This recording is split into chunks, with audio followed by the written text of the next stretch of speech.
Présentation de l'outil recherche et le fractionnement de l'écran. Donc par exemple, souvent, on va avoir dans les évaluations externes des questions. Donc ici, on a une question d'une évaluation externe sur une page. Et puis, à la page suivante, on aura donc le texte. Pour pouvoir faciliter en fait d'avoir les questions d'un côté et le texte de l'autre, je vais utiliser l'outil fractionner. Donc, je le mets ici. Pour être sûr que celui-ci soit bien paramétré, il faut aller donc sur la petite flèche ici en dessous parce qu'il arrive qu'en fait il va se fractionner horizontalement, donc comme ceci. Donc pour pouvoir l'avoir verticalement, il suffit de choisir fractionnement vertical. Donc je vais remettre à échelle en dézoomant un petit peu chaque document. À droite ou à gauche, n'importe, ça ne change pas grand-chose, je vais mettre mon texte et de l'autre côté, les questions.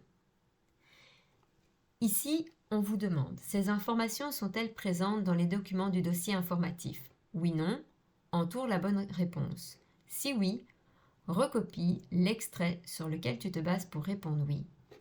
Il est né au Cameroun. Alors, ici, le mot en fait qui est le plus important, c'est Cameroun.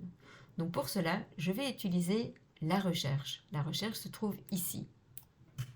Donc la fenêtre recherche se met en route. Pour cela, donc pour éviter que l'élève doive recopier et risque de faire des erreurs d'orthographe, je vais donc aller sur sélectionner du texte, prendre le mot Cameroun, faire CTRL-C sur mon clavier, CTRL-V dans la fenêtre, et puis Enter. Et là, je vois effectivement que le mot Cameroun est présent à cette page-ci à la première question, donc on voit qu'il n'est pas présent ailleurs, et on va le retrouver également à deux autres endroits, donc sur la page suivante. On peut également savoir où se trouve le mot, ici à droite, où on aura effectivement chaque fois l'endroit où se trouvent les mots recherchés. Donc, ici, je vais donc pouvoir plus facilement savoir quelle partie du texte je vais devoir relire. Donc, soit l'élève est un lecteur correct et va relire, soit ce n'est pas un bon lecteur, et dans ces cas-là, il pourra sélectionner le texte et le faire lire à haute voix par l'outil numérique.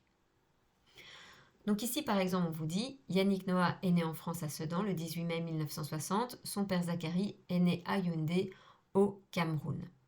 Donc, est-ce qu'on en parle dans le dossier? Donc, oui et non, puisque le il, on n'a pas déterminé si c'est Yannick Noah ou son papa. Donc, de ce cas-là, je peux entourer. Et donc, maintenant, je vais aller donc reprendre la phrase qui parle effectivement de la naissance de Yannick Noah en France et de son papa au Cameroun. Une fois que je l'ai sélectionné, je mets CTRL-C. Ensuite, je vais dans Machine à écrire. Je vais aller donc cliquer dans Extrait à recopier, CTRL-V. Et donc ici, on voit que le texte va donc se remettre, donc l'extrait à recopier. Ceci permet d'épargner beaucoup d'énergie aux élèves, éventuellement dysorthographiques, dyslexiques, etc. Autre cas de figure, donc pour un autre outil. Donc en fait, ici, on voit bien que je suis dans le même document. Donc, lorsque j'ai utilisé le fractionné, je suis dans le même document. D'ailleurs, on constate que si j'écris quelque chose ici, donc par exemple, je vais mettre bonjour, eh bien le bonjour va se remettre également de l'autre côté. Donc lorsque je vais enregistrer, eh bien je vais enregistrer qu'un seul fichier. Dans le cas de figure par exemple du CEB, on va souvent se retrouver avec les questions d'une part et le portfolio d'autre part. Donc ici, je l'enlève. Et là, on voit donc que j'ai les questions d'une part, mais par exemple, on pourrait avoir le portfolio d'autre part. Dans ces cas-là, je vais utiliser un autre outil qui se trouve juste à côté de fractionner, qui est celui-ci, qui s'appelle Document actif vers un nouveau groupe d'onglets verticaux.